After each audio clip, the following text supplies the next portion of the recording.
Welcome to Lobby Clubhouse with a review of the Bandai High Grade 1144 Sugai Gelgoog from the GQuuuuuux universe. And yes, this is one of the many things in the GQuuuuuux alternate universe that has its name taken from something else, and this has no actual connection to the classic Gelgoog beyond its name. And that strange naming aside, if you're looking to get this kit after watching its fight in episode 4 and falling in love with it along with Shiko, then I can tell you that this kit will not disappoint, and this is the best GQuuuuuux model kit released so far. Also, there's going to be an alternate color version of the same kit, but it's not out yet as of this video, so this review works for that kit as well, aside from the colors, because everything else is exactly the same. The HG Sugai Gelgoog was released on May 3rd, 2025, and just to keep a record of something if you're watching this from way in the future, this MS was only first reviewed with the premiere of episode 4 that aired on April 29th, 2025, which was on a Tuesday. And right after that, Bandai announced that this kit would be in stores just 4 days later on that Saturday. They were so tight-lipped about this thing that the outer boxes that the kit shipped in, it says New Item A on the outside so not to reveal the name ahead of time.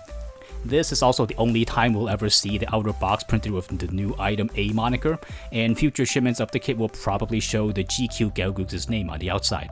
So here you go, a bit of history that we all just lived through. The kit was initially sold for a price of 2,200 yen before taxes, which is very affordable, but the two other kits released so far are actually a little cheaper still.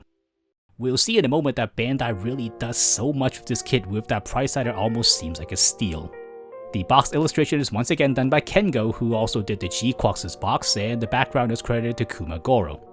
The box measures 30 by 19 by 5.5 centimeters, so it's really slim despite being a little bit more expensive. The horizontal short side of the box gives us all its information taken from the front of the box, and it tells us that this is the third kit in the GQuuuuuux series. The vertical short side here is as fresh as ever with everything arranged a little differently, and with the 3 kits released so far, they do look really nice if you line them up like this. The long side has a few studio shots to break down everything included with this kit. The other side has a front and a back shot, and it continues to have no flavor text at all about the MS itself, and then of course we have all the legal text here. Inside the box, we get the GQ Gelgoog spread across 8 runners with no polycaps. The kit has 2 multicolored runners, which is partly why this kit will fit inside that smaller box, and they really packed a lot of colors into this kit. It's a little bit unusual, but the visor on the head here is a teal solid plastic color and it is not in clear plastic. It is on its own runner, so if Bandai feels like turning this into clear green later on, they absolutely could do it. But on this kit anyway, it isn't a clear color. This kit also comes with a metal wire for the Stigma weapon, which measures 0.9mm, and it's slimmer than what we usually get with HG kits. For stickers, we have just a single marking sticker that's either for Shiko or her team. The kit doesn't really make it clear exactly what this is, and yes, there are no other stickers. On that note, this is the end result.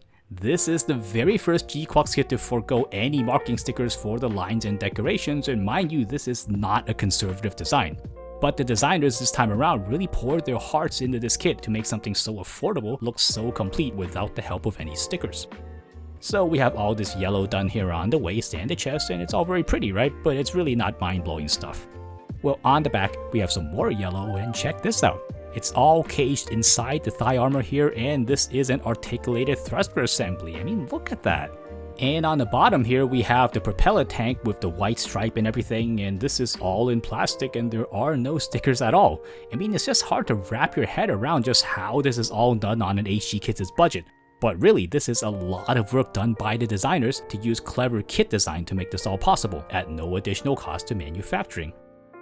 Another beautiful bit here are the boosters on the back with those black details popping out from the cutout details that the designers put in just to impress us. And as if to flex some more, the pipes on the head here are done in a slight shade of grey. This is something they could have left in white and no one would have blamed them because it's close enough, right? But no, they had to do this for the one single part, which requires an extra injection from the multicolor molding machine, which is a silly thing to do if you really want to make a kit that's good for manufacturing. But like the opposite of the Polisaku, this kit is like the pride and joy of the designers, and they really didn't care about their end as long as the kit itself is stellar. And those teal eyes, they actually have details underneath them, so clearly, see what I did there, they anticipated being used with clear plastic. Maybe they really had to skip that part to keep the cost on target, but the good news is, even though this is not clear, it's really not the end of the world because just look how nice it is on the face like this. You really wouldn't mind it very much. And once again, those insane people color separated the head cameras both on the front and the back. I mean, this is nuts. And see those little slits on the head? The cutouts here expose some of the gunmetal plastic underneath. But besides colors, this kit still has a lot to flex on us. So remember how the GQuuuuuux kit blew all our minds by translating all that impossible and interweaving geometry into a mass market model kit that most people can build? The Police Aku kinda fell over itself and it didn't manage that same amazing feat. But the GQ Gelgoog here has that magic we saw in the GQuuuuuux with parts like the bars caging in all the machinery back here and the outer frame surrounding the boosters on the back of the thighs here. Remember that all of this still conforms to the restriction that this is made with a standard 2-part mold. Bits like the legs down here with the overhanging frames around that center thruster just boggles the mind with its geometric complexity. And what we have here, I'll go out on a limb and say this is better than the GQuuuuuux because this GQ Gelgoog has such a better sense of coherence while still having that same style of layer upon layer of fictional structure. In other words, this captures that same style and worldview of the GQuuuuuux without being quite as nonsensical and quite as noisy. And guess what? All those good looks and those nice colors come on a kit that isn't a pain in the butt to handle. The Police Aku was a bit of a mess in that regard where the design fought with all the engineering put into it, so it looked unique but at the cost of it being quite annoying to build and also to handle. And honestly, I was prepared to be dealing with the same thing here, but I'm happy to report that this kit is friendly to handle to the extreme. Nothing gets in the way of anything else moving, and while we do have these two overhanging sensor things, yeah, I don't really know what they are on the stocks here, but check this out. The arms can swing up and they don't really interfere with each other. Once you try to pose this kit, you will be spoiled by how friendly and accommodating this kit is and how easy it is to pose. It really is quite perfect, and again, this is all the labors of the designers really wanting you to have a great model kit. I guess if I really must bellyache about something or another, I'll pick on the boosters on the back here. Well, they're fine for the most part, you know, they can move like this. But the ball joint holding them on the back here struggles a little bit to keep them attached sometimes, and they do get knocked loose from time to time, but mostly they don't really bother you. Then there are a few seams as well, like the ones here running along the outside of the booster, and these are kind of visible. And then we have two thin ones running along the back of the forearms. And the yellow fuel tanks actually have a seam slicing them in half, which they couldn't avoid because they needed to be assembled in a very particular orientation. I mean, it's nothing terrible, but if we're being objective, well, these are seams. And as a side note, we do get a single extra piece. This one right here, that's the top of the waist but in a different color, and this is pre-designed into the mold to accommodate that alternate color that's going to come out later on, because that one doesn't have to split color waist like Shiko's model right here. All that is very cool, but let's check out the weapons we have. Everything is stored on the rack on the back here, and you know I give kits extra praise whenever they can stow all the weapons on the body like this. The whole weapon rack can be taken off, so this adds an extra layer of realism to it where this spot could be loaded with other things if they need. The two guns here come off one after another, and it leaves a very cleverly designed peg that doesn't really look obviously like a 2-level peg that can hold two guns. These are beam pistols, and these are probably intentionally made to look a lot like the GM's beam spray guns. These are two pieces sandwiched together, and check out the barrel at the front here that puts a cut in where the seam line would be. Then the seam is hidden in the trench as it runs along the gun. It's like every part of this kit wants nothing short of perfection. I mean, chef's kiss. What the hell, Bandai? Why is this humble little kit so flawless? The handles fit flush into the hands, and we don't get gun hands, just these holding hands, and then there's one open palm for the left hand as well. The gun happens to be really small so they don't run into anything or get in the way, so they can point and shoot and pose in any way that the hands can point and shoot and pose. Next we have the beam saber, which is also stowed in that all-in-one rack. They added a lot of flourishes and decorations onto the handle here so it isn't just a tube that the GQ Gelgoog holds. For the blades we have an original color. It's not the usual dark pink beam blades, but instead it's a bright pink with the plastic being a little bit more cloudy. They do resemble the animations' colors much more than the regular dark ones do, so it's wonderful that Bandai went to the extra trouble of giving us a new color. And this weapon has an additional detail that's not seen in the animation, because you can attach beams to both ends to make something that looks like the beam naginata of the original Gelgoog, because Gelgoog, right? It goes into the hand kinda fine. It's not super tight and it's gonna shift a little if you bump it, but it's not just gonna outright drop out of the hands or anything like that. Then finally, we have the Stigma, which uses its own left hand here where the wire plugs directly into the two fingers here. The other end of the weapon has an anchor, and you're free to shape this wire any way you like. I mean, sure, in the animations the wires aren't this thick relative to the mobile suit, but Bandai has to balance this kit being reasonable for mass market consumers to buy and build. It's really not a complicated weapon, and you just replace the arm and then it's ready. You'll probably want to pose this kit on an action base, and it has a hole on the bottom here that's exposed and always ready for any action base you want to connect it to. With the proper action base, you can have the GQ Gelgoog posing as if it's anchoring itself onto something with the Stigma. This weapon you can't actually store on the MS, but these are meant to retract inside the arm after use, so it's not a big deal. And earlier, yes, I kinda lied, because the GQ Gelgoog does actually have two small shields on its arms here, and you can remove these to see all the beautiful structural details on the inner sides here. This gives you a 3mm hole on the side of the forearms here that's ready for you to put anything else you want onto it. When the shields are equipped, you can turn them if you like, but I don't think they're really meant to do this. And we're already onto articulation, and it's good. The head goes way up, almost looking straight up. It dips down really not very much. It can turn about as much as the stock will allow. We saw earlier how the arms are positioned just far out enough that it lifts all the way up like this without any obstructions. The swing out shoulder joints get the hands out to here. And we have an additional pivot here so you can raise the entire arm up or even drop it down as low as this. This is absolute madness. The arm swing all the way around with the sensors and everything not getting in the way too much. The rotation is handled by the biceps here. The single joint elbow is on a one-sided hinge and it manages to bend over 90 degrees thanks to the cutouts made on the arm. The hands can be adjusted on their ball joints. The waist dips forward this much. And we have to take out the weapons on the back, but they do actually have a crazy backward arc that goes this much. The waist does go all the way around with nothing getting in the way. The waist armor is actually articulated and they lift up kind of like the guard bars at a parking lot. This frees up the legs to swing outwards, but not really a ton. And they can kick forward almost 90 degrees. And the kick goes back about 45 degrees with the thighs running up against the hinge of the skirt. If we move the thrusters out of the way back here, the double jointed knee gives us a bend well past 90 degrees and coming pretty close to a full 180. And check out the way the frame of the lower leg changes as the leg folds. It's absolutely excessive, but this is yet another bit of value added for you by the designers. The ankles mostly only swing inwards, which is really the only direction you need them to go anyway. Then it has a separate hinge for the forward and backward swing. And the toes are articulated on their own little peg and they pivot like this.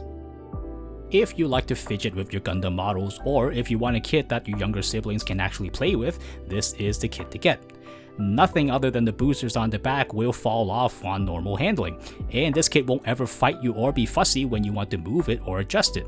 The way it feels to pose in your hand is very clean and very precise, and you'll find yourself not needing to fiddle and micro adjust it for anything. The police Aku tripped all over itself and it locked itself into some pretty bad articulation, and this kit comes along and pretty much dunks on it to show us how it can look pop and trendy and not be a pain in the butt to handle. Perfect scores here for the articulation. For scale accuracy, the Hobby Clubhouse scale ruler puts this at around 70.5 meters, which is exactly as tall as it should be. This is as perfect as Shiko is. For size comparisons, here's the lower end benchmark, the entry grade RX-78. And here's the upper end benchmark, the entry grade New Gundam. Of course, at 17.5 meters, it is a hair shorter than the RX-78 and is quite petite next to the New Gundam. This also puts into perspective just how dense all that detail is that's packed into a little tiny kit like this. And just for kicks, here's the HUC Gym for a side-by-side shot. The GQ Gelgoog is actually more of a Gym 2 or Power Gym design, but I don't have either of them, so it's just gonna be this. And here's the full current lineup of all the GQuuuuuux kit released. Honestly, the Gelgoog looks a bit like it was meant to be a mass production GQuuuuuux more so than it is to Gundam, with similar elements like the side skirts that look similar to the railings on the GQuuuuux's thighs. And of course we have those two stalks at the top that looks like the spires that come out on the collar of the GQuuuuuux.